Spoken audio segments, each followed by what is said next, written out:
You wanted to know the difference between my recipes and my dishes. So here we go. There are 3 types of recipes. The first is a batch recipe. This is things that you make as a batch or a large quantity, such as sauces or stews, maybe pie fillings, perhaps soups, gravies, batter, desserts, chutneys, beef burgers. Essentially, it's food that you then require as individual portions to add to a variety of other recipes or dishes that appear on your menu.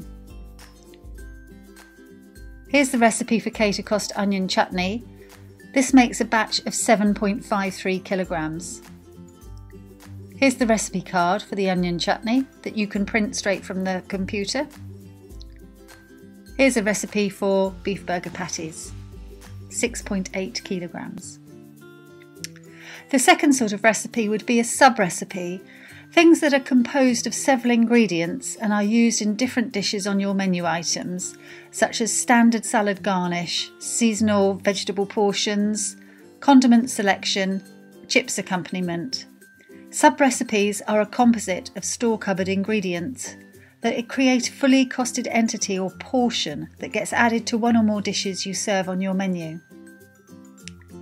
Here's an example of CaterCost salad garnish. This makes one portion. Here's the recipe card for that salad garnish. Another recipe you might want to consider creating in CaterCost would be a recipe for keyline shrinkage.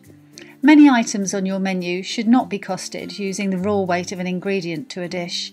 Keylines such as roasting meats, chips, both fresh and frozen, or indeed fish. These will produce less usable product once they've been prepared and cooked, i.e. when bones are removed and evaporation through cooking has taken place. Creating a recipe for these keylines by entering the final post-cooked and boned weight in the total batch size box will inflate the cost price to allow for the shrinkage. Here's a shrinkage recipe card for CaterCost McCain chips.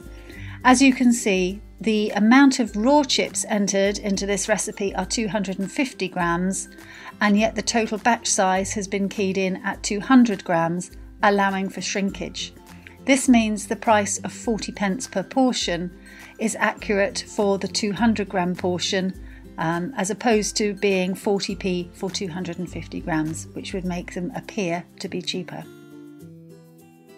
And so that's recipes. What about my dishes? Well, my dishes are quite simply, if you remember everything that goes onto the plate you serve to your customers, dishes that you would wish to add to your menu, a mixture of ingredients you buy and recipes you have created in my recipes. Here's an example of a gourmet burger.